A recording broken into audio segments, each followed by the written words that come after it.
Assalamualaikum warahmatullahi wabarakatuh. Saya Irina. Saya Anur. Anda bersama kami di dalam podcast Ramadan bersama Ustazah Diana Dan Ustazah Afifah. Ramadan Time. Jom jadi murid hebat. Assalamualaikum Ustazah. Ustazah nampak sihat lah hari ni. Itulah Ustazah nampak berseri je. Terima kasih. Ustazah, orang cakap kalau kita berpuasa ni hati jadi lebih sabar kan?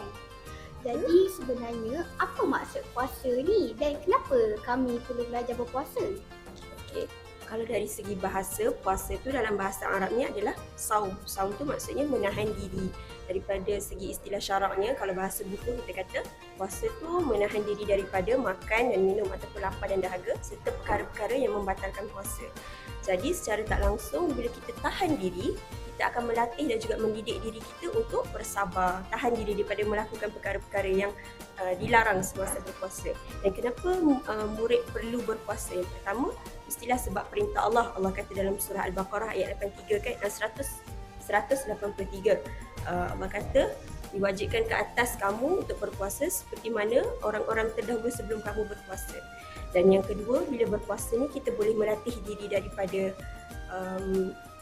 kita melatih diri kita, hati kita didik hati kita untuk bersabar, kita kawal nafsu, kita melatih diri kita untuk berdisiplin lah.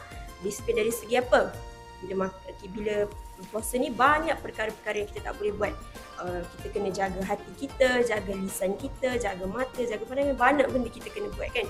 Dan yang kedua, bila murid ni perlu berpuasa, kenapa? Sebab dia membantu murid tu untuk membentuk sahsiah dan juga jati diri murid dari segi pengurusan masa. Contohnya, bila berpuasa ni, katakan hari biasa awak akan pergi makan, tapi bila berpuasa di sekolah terutamanya, kita akan gunakan waktu rehat tu untuk bertadarus, buat amalan-amalan yang biasa kita buat bila berpuasa, tadarus, solat dan sebagainya.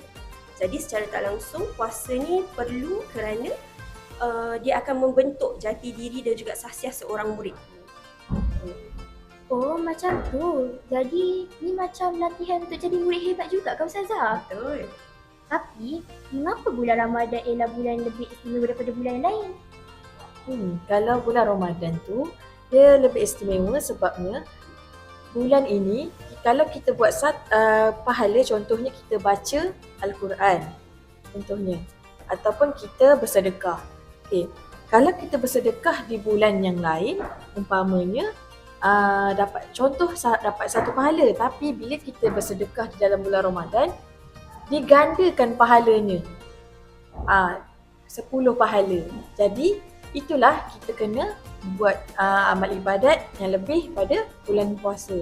Dan yang kedua, bulan ini juga ada bulan Lailatul Qadar, malam Lailatul Qadar, yang kita tahu ia lebih baik daripada 1000 bulan. Bila kita kira-kira 1000 bulan tu, umpamanya dalam 83 tahun kita beribadah. Kita hidup pun kadang tak sampai 80 tahun kan. Jadi tapi Allah rahsiakan bila malam Lailatul Qadar tu supaya kita tak fokus. Contohlah Allah kata malam ganjil kan, malam 27. Jadi bila malam 27 semua tertumpu buat amalan pada malam 27. Malam yang lain dia tak buat. Jadi itulah malam tu rahsia dan Allah nak tengok siapa yang betul-betul mengejar malam tu. Okay. Yang terakhir, bulan yang diturunkan Al-Quran. Al-Quran yang kita pegang dan yang kita belajar selama ni, itulah yang diturunkan dalam bulan Ramadan. Dia tak turun dekat bulan Syawal, dia tak turun bulan Muharram. Dia turun bulan Ramadan. Jadi sebab itulah kita kena banyakkan membaca Al-Quran. Oh, patutlah kita digalakkan untuk banyakkan membaca Al-Quran. Jadi Ustazah, selain membaca Al-Quran, apa lagi amalan yang boleh kita lakukan pada bulan Ramadan? Terutamanya di sekolah. Sebab kalau dekat rumah kita boleh solat tarawih, sahur. Kat sekolah macam mana pula? Okey, kalau dekat sekolah ni sebenarnya, kalau dekat sekolah kita ambil contoh dekat sekolah kita, memang panitia pendidikan Islam memang dah rancang 1 bulan tu kita selitkan macam-macam aktiviti, macam-macam amalan, termasuklah tadarus, tadabbur Al-Quran, dan juga solat jemaah, solat duha secara berjemaah. Tapi Ustazah kongsikan sikit beberapa amalan yang murid sendiri boleh lakukan. Kalau contohnya bila ada waktu free di sekolah. Yang pertama, mungkin boleh solat sunat di surau. Kita ada surau baru kan. Contoh kita boleh solat sunat secara berjemaah ataupun sendiri. Yang kedua, memperbanyakkan membaca Al-Quran. Membaca Al-Quran ni saya sangat tekankan. Kita membaca bukan sekadar membaca nak kita punya target tu matlamat kita untuk khatam bila dah habis Ramadan. Tapi kita juga perlu tadabbur. Tadabbur tu maksudnya apa? Kita kena mendalami, kita kena faham intipati apa konteks dalam setiap ayat Al-Quran tu. Contohnya macam setiap kali waktu rehat kan, kita selalu buat tadarus dan tadabbur, di mana kita akan baca satu surah. Dan juga lepas baca tu kita tak baca saja, kita akan baca maksud apa intipati dalam setiap surah yang ada kan. Kenapa diturunkan surah tu, kenapa, apa yang kisah-kisah dalam surah tu dan sebagainya. Dan yang ketiga, amalan yang paling mudah, saya rasa paling mudah lah yang kita boleh buat, iaitu bersedekah. Paling sikit, RM1 pun jadilah. Kita ada sediakan tabung bila awak turun dekat dewan tu kan, ada selalu sediakan tabung. Saya kata siapa yang ada duit lebih boleh masukkan dalam tabung tu. Itu paling mudah. Sehari RM1, 50 sen pun boleh, 10 sen. Tak kisah berapa kuantiti yang ada, masukkan. Yang penting tu bukan value, bukan nilai duit tu, tapi niat dan juga kita punya keikhlasan menderma tu. Oh, patutlah hati kita kenal walaupun benda simple macam tu. Hazah, kebelakangan ni saya cepat letih ketika berpuasa di sekolah. Apakah tips supaya tidak cepat letih ketika berpuasa di sekolah? Okey, letih ni sebenarnya dia subjektif je. Letih tu kita yang rasa. Sebenarnya puasa ni bukan kita punya alah letih lah puasa, tak makan, tak minum, rasa tak boleh berfikir lah bila berpuasa. Sebenarnya tak. Pada permulaan mungkin kita akan rasa letih sebab badan kita tak terima makanan dalam beberapa tempoh masa kan. Jadi tenaga kita masih perlu buat sesuatu, jalankan aktiviti harian. Jadi lemak-lemak tu yang akan menggantikan kita untuk terus melakukan aktiviti, nak gantikan sistem tenaga tu kan. Jadi pada permulaan mungkin kita akan rasa letih, tapi bila dah lama konsisten kita puasa hari-hari kan, letih tu akan berkurangan. Betul tak? Perasan tak bila kita dah lama-lama puasa kan, kita dah tak rasa letih macam hari pertama kita berpuasa, betul tak? Okay, tapi kalau nak di-sharekan tips kan, macam mana tak letih, yang pertama sekali, sahur. Sahur tak pagi tadi? Sahur kan? Okay, sahur yang pertama. Sahur ni selain daripada tips untuk elak rasa letih, sahur ni juga adalah sunnah Rasulullah SAW. Kita melewatkan sahur supaya sahur tu janganlah minum air kosong je, makanlah sikit karbohidrat, protein, kurma. Yang keduanya, minum air dengan cukup. Badan kita ni cepat rasa letih sebab kita dehydrate, kita guna tenaga. Lagi-lagi sekarang kan bulan 3 ni musim sangat panas sekejap, hujan sekejap, kita cepat rasa hilang air dalam badan. Jadi minum air secara berperingkat. Ustazah, tapi macam mana nak minum air? Minum waktu sahur dengan waktu berbuka je, dua masa tu je. Tak semestinya. Minum secara berperingkat ni maksud Ustazah, lepas berbuka minum air. Lepas tu lepas solat maghrib minum lagi air. Lepas tarawih minum, waktu morih tu kan minum air. Lepas tu sebelum tidur minum lagi air. Lepas tu bangun nak sahur tu pun minum air. Jadi sepanjang malam tu bekalan air awak untuk dibawa ke puasa hari esok tu akan sentiasa mencukupi. Kalau ramai murid tahu tips ni, mesti bukan rasa macam tak nak berbuka sebab tak ada rasa lapar. Lepas tu mereka akan rasa lebih bersemangat nak lakukan aktiviti sekolah. Kalau macam tu, boleh tak Ustazah Liana dan Ustazah Afiqah ceritakan pengalaman berpuasa di sekolah rendah dulu? Ustazah Afiqah juga ke? Okay, kalau ikut pengalaman saya waktu sekolah rendah dulu, saya pergi sekolah, mak saya hantar. Lepas tu balik, saya akan naik bas. Okay, contoh kita sekolah pagi kan, kita akan balik pukul 1 macam tu lah, 1:30 kan. Waktu tu saya dengan abang saya naik bas. Okay, tiba-tiba yang pemandu bas tu, dia India tau, India perempuan lah. Okay, bila dah sampai kat rumah tu, dah sampai kat lorong tu, tiba-tiba dia berhenti. Waktu tu kita tengah puasa kan, tiba-tiba dia berhenti. Dia kata dia tak boleh nak masuk lorong tu. Maksudnya dia nak cepat. Mungkin hari tu dia nak kejar, tak tahulah dia nak kejar apa kan. Dia nak cepat. Jadi dia tinggalkan saya dengan abang saya dekat ujung lorong tu. Jadi kami kena berjalan kaki sampailah depan rumah. Jadi lepas tu dia bila dah sampai rumah, kita sekolah rendah kan, kita mestilah rasa macam bolehlah sehari tak puasa kan. Jadi sampai je rumah tu memang penat sangat dan kita rasa nak marah lah kan. Lepas tu terus kami pergi ke peti ais. Kami minum senyap-senyap. Tapi kita orang je lah yang tahu. Dengan opah, ada opah kat rumah kan. Mak kan tak ada kan kat rumah. Okay, jadi kami buka je lah puasa. Hari tu je lah kami tinggal puasa. Ustazah Liana pula?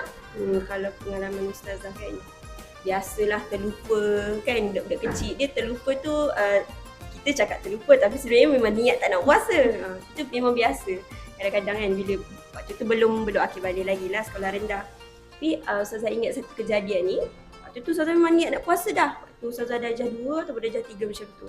Ustazah niat tapi bibir ustazah sangat kering. Waktu tu macam, alamak bibir kering lah, kena basahkan lah nak bagi kurang sikit kering kan. Rasa macam tak boleh nak buka mulut sebab bibir terlalu kering. Jadi ustazah pun pergi tandas. Ustazah pun berkumur je. Tapi kawan ustazah kata, Liana, kamu berkumur maksudnya dah batal lah puasa kamu. Ustazah macam, oh ya ke? Alam dah terkumur tu kan, minum je lah terus. Lepas tu bila ustazah dah besar baru ustazah faham. Bila kita belajar betul-betul mendalami kan apa perkara yang membatalkan puasa, apa yang tak membatalkan, baru ustazah kata, oh sebenarnya kumur tu tak batal pun puasa, boleh je puasa. Tapi sebab kan ikut cakap kawan tu, dia pun minum sekali. Tapi kan bila cerita tentang puasa ni, ustazah nak kongsikanlah satu, ustazah rasa menarik. Bila ustazah sekolah dulu, waktu ustazah darjah 6 ataupun kita kata 1, ustazah tak ingat. Ustazah ada buat satu journal nama dia Ramadan Tracker. Dalam tu dia ada macam kalender lah. Hari pertama puasa kita buat checklist. Checklist sampai 30 Ramadan. Selain tu, dalam tu ustazah ada buat checklist untuk apa amalan-amalan kecil yang ustazah buat setiap hari, sama ada di sekolah ataupun di rumah. Contohnya hari ni ustazah sedekah RM1 dalam tabung masjid, ustazah tik. Ataupun hari ni ustazah ada buat solat sunat duha, tik. Ustazah baca Al-Quran, tik. Jadi secara tak langsung bila kita ada satu matlamat, bila habis di Ramadan ni aku nak tengok buku ni penuh dengan amalan-amalan baik. Tapi tak semestinya bila dah habis Ramadan kita tinggalkan keseluruhan amalan yang kita buat tu, masih boleh buat lagi. Tapi bila kita tengok kan, tahun ni aku dah buat macam-macam, jadi tahun lepas kita upgrade lagi kita punya amalan tu, banyak lagi. Jadi sepanjang tahun tu banyaklah amalan-amalan yang ustazah dah buat. Oh macam tu. Bestnya pengalaman ustazah kita dengan ustazah Liana. Ustazah, apakah nasihat ustazah supaya Ramadan kali ni lebih bermakna? Ustazah rasa contoh kan, kalau kita ni sebagai murid, walaupun kita baru sekolah rendah, masa ni lah kita nak belajar macam mana kita nak istiqomah berpuasa. Contohlah, katakanlah kalau waktu awak darjah 1, awak puasa separuh hari. Jadi bila tahun 2, takkan awak nak puasa separuh lagi kan? Jadi awak tingkatkan sampai pukul 4. Tapi kalau yang mampu, buatlah sampai penuh kan? Jadi bila dah ni tu, kiranya awak lebih, maksudnya istiqomah tu. Kita nak ajar istiqomah kepada awak tu supaya kita nak sampai 30 ni. Kita contoh katakanlah hari ni awak puasa, esok awak puasa, takkan hari ketiga awak nak tinggal. Jadi kita nampak sampai 30 tu, ada satu hari tinggal. Cantik tak? Rasa macam tak cantik kan? Bulan Ramadan kita belajar istiqomah. Supaya bila bulan-bulan yang lain, kita akan istiqomah lah dalam buat apa-apa. Tak kira lah kita puasa ke, bersedekah ke. Mungkin sebelum ni kita tak bersedekah. Tapi bila bulan Ramadan ni, dia ajar kita bersedekah. Jadi kita istiqomah dalam bersedekah. Contoh, walaupun awak tak perlulah tunggu, nanti aku kaya baru aku nak sedekah. Bukan macam tu. Tapi apa yang kita ada, kita bagi. Tak banyak pun, sikit. Yang kedua, kita kena belajar bersyukur.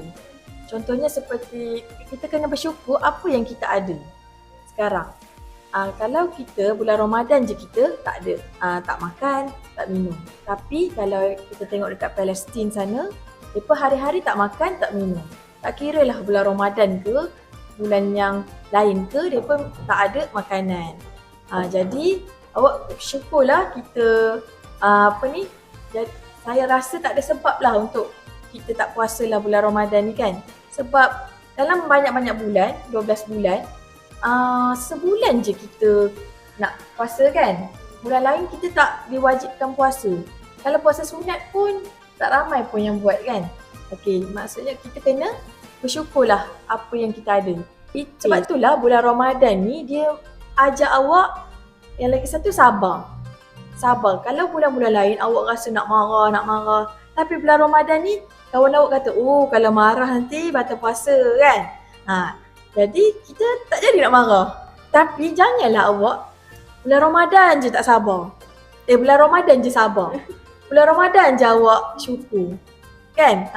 Macam tak bagus lah. Jadi saya nak Ramadan ni kita bermula nak jadi murid yang baik, insan yang baik. Jadi bulan seterusnya janganlah awak lupa. Jadikan bulan Ramadan ni pemula untuk awak. Lepas ni awak rajin bersedekah dah. Lepas ni awak baca Al-Quran selalu. Sebab kita dah terbiasa kan bulan Ramadan kita baca Quran setiap hari. Walaupun kita baca satu muka surat je kan. Itulah dia punya ni kan. Alhamdulillah. Terima kasih Ustazah. Banyak ilmu yang saya dapat daripada podcast ini. Semoga semua perkongsian ini jadi teladan dalam kehidupan. Kawan-kawan, kita dah sampai di penghujung video podcast hari ini. Semoga kita dapat jumpa lagi di video podcast seterusnya. Assalamualaikum semua. Bye.